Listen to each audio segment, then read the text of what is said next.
Chag Purim, Chag Gadol Layehudim, Masechot Rashanim, Zimrot Rikudim, Havana Rishna, Rash, Havana Risha, Rash, Havana Risha, Rash, Barashanim.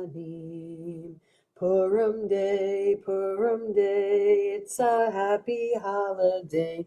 Make some noise with your toys, sing and dance and play.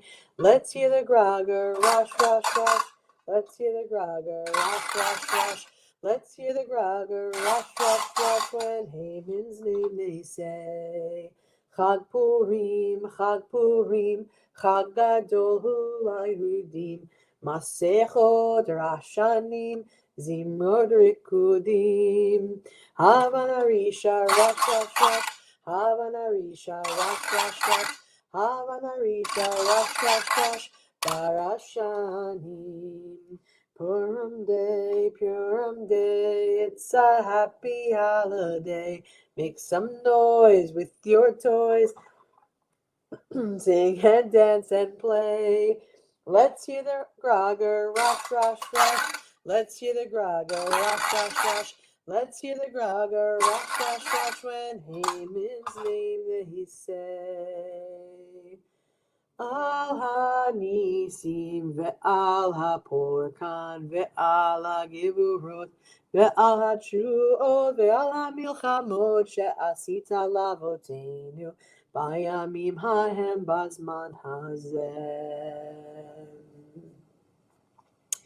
Boker Tov, good morning.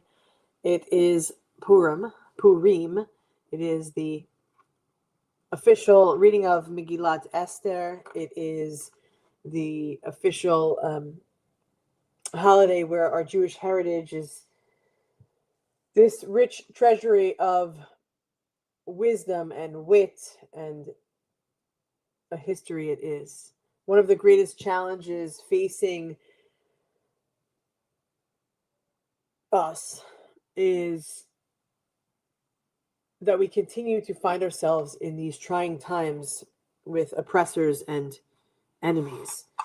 And while we like to have joy on Purim, many of us, like we did last year, are feeling like it's hard to be joyful in the moment. But one of the mitzvot of the month of Adar is that we must, turn things upside down and find some silliness and find some happiness or joy and celebration in this month. And of course, in the Chag of Purim.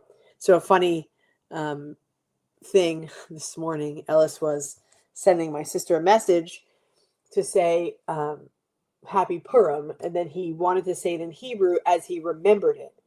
And so instead of Chag, he kept saying God Sameach, because he couldn't, and he thought he was right, and he couldn't get it quite right. And so I told him, I said, Ellie, this is one of the few stories that God isn't mentioned at all. And he said, what? Like he just was like, huh? What are you talking about? But it was funny that is the way his brain was saying Chag. Anyway, he finally got it. He said, that letter is hard to say. I said, oh, just wait till Hebrew school. It is, one of those hard letters to say. But for now, if you have to say Hag, I'll get over it. It'll be fine. And so he laughed. And so here we are to read Megillat Esther, the story of Esther, together in a different, more playful way, followed by a little bit of wisdom this morning. We begin with the blessing. Baruch atah Adonai Eloheinu melech haolam asher kitshanu mitzvotav v'tzivanu al mikra Megillah. Baruch atah Adonai Eloheinu melech haolam she'asa nisim la'avoteinu bayamim hahem bazman hazeh. Baruch atah Adonai Eloheinu melech haolam she'achiyanu v'kimanu v'higiyanu hazman hazeh.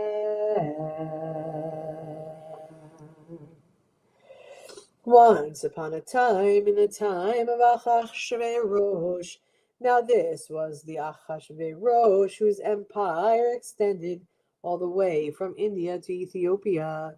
In the first year of his reign in the capital city of Shushan, he threw a huge party for all his ministers and his chiefs and servants, just to impress them with his fantastic wealth and greatness. The party lasted 7 full days. Everyone had all they could eat and drink from beautiful golden dishes, including some the invaders took from our holy temple. The festivities went on and on and on and on and on. On the seventh day, when the king was pretty drunk, he called for Queen Vashti to dance before the whole crowd, dressed in only her crown. Now Vashti was no coward, but when she refused,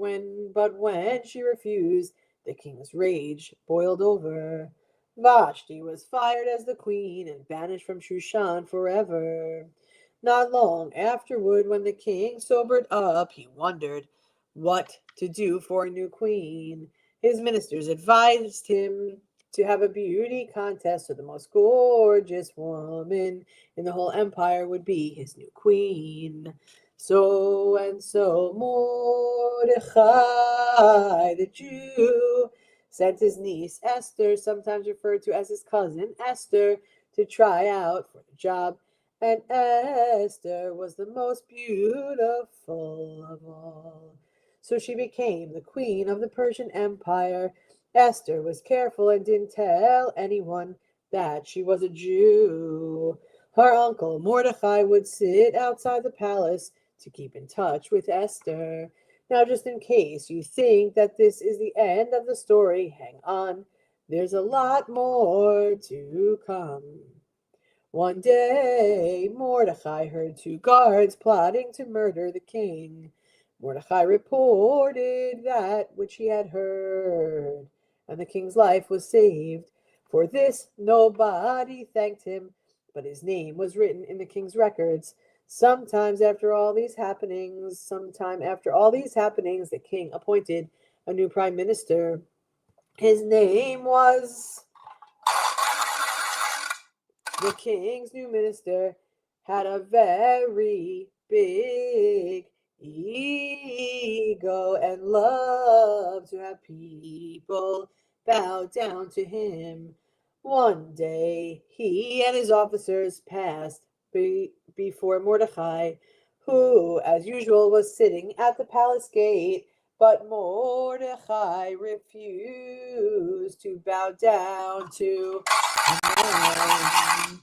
When the officers told him to bow down, Mordecai said, I am a Jew, and I don't bow down to anyone but my God. I serve the Holy One, and this makes me free. Haman was absolutely furious, and he went to the king and said, Oh, your highness, beloved, mighty, and fantastic, awesome king, I have bad news for you. There is a people scattered throughout your empire that doesn't follow your laws. Now this is terrible, but I can take care of them and if you give me the okay, I'll waste them and they will never bother you again. I'll even bring in some more money for your treasury. And the king said, That sounds fine to me, Gesundheit. Do what you want to these people. Now leave me alone. I've got a date with the queen. And so all the days of the year were written on pieces of paper and put in a box, and one piece was taken out by Haman. This would be the day that all the Jews would die. And so the news went out by express riders to all parts of the empire to kill all the Jews, men, women, and children, rich, poor, young, and old, on the 14th day of Adar. Now that's tonight. Also, a special gallows was built to hang the Jew Mordechai, who wouldn't bow down to Haman. Now when the Jews heard this, they thought they were doomed for sure, but Mordecai got the message to Esther. He said, "You have a chance to change the course of history. Go for it. Go talk to the king. This may be work of the Holy One of Israel. You may have become the queen, just so you've had the chance to save our people." Now Esther was terrified because if she went to the king without being invited, the king might get mad and kill her. But she decided to do it anyway. So Esther dressed in her snappiest low-cut queen outfit, and she walked to the throne room uninvited. She went up to the king on his throne, and she went down on her knees, and the king was glad to see her. And the king said, "Esther, baby, good to see you. You look great. What can I give you? Ask for anything. You can have it, up to 50% of the whole kingdom." Queen Esther said, "My king, I'd like you to come to a special party in my part of the palace, just you and me, dear king. Oh, yes, just for fun. Please bring wine." That night the king had insomnia, so he called for the court records to be read out loud so that he could be bored to sleep. And the story was told of how Mordecai reported on a plot against the king. The king said, "Wait a minute, this guy saved my life, and we never did anything for him. Think, think, think, think. Okay, no good ideas. Is anyone else around?" And Haman, by coincidence, just happened to be hanging around near the king's chambers in the middle of the night. So the king called him in and asked, "What should we do for a man the king has decided to honor?" And Haman, in his typical self-absorbed, narcissistic way of thinking, thought, "He must mean me," and so he said such a man should be dressed in the king's robes and sat upon the king's best horse and paraded through the city, led by someone who calls out over and over, "This is the man the king is delighted to honor." And so the king said, "Excellent idea. Do it for the Jew Mordecai. You will be the one to lead the horse through the streets.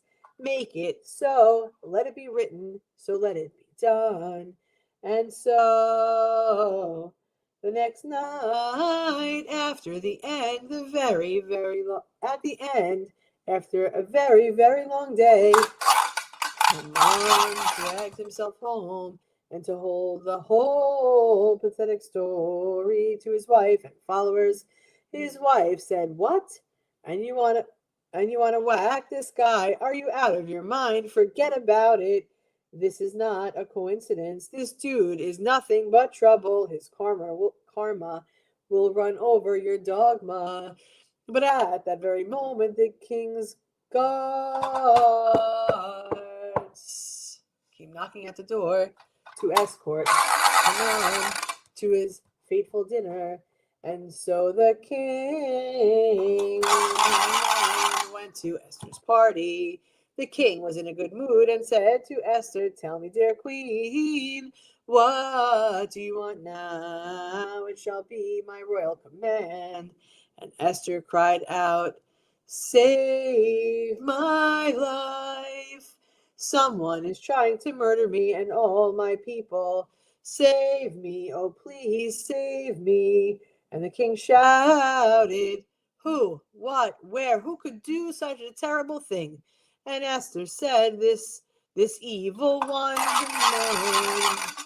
Now the evil one could see that he had a problem and bowed down to beg for mercy.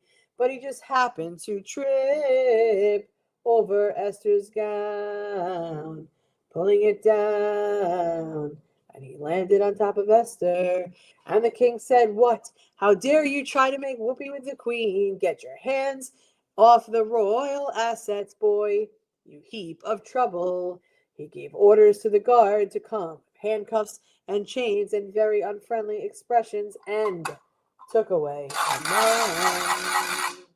At that moment, just by coincidence, one of the king's ministers came in and said, "Excuse me, your majesty, what do you want to do with the gallows out in front of the palace that were built for Jew Mordecai, the one who saved your life?" And Esther said, "Wait a minute, he's my uncle."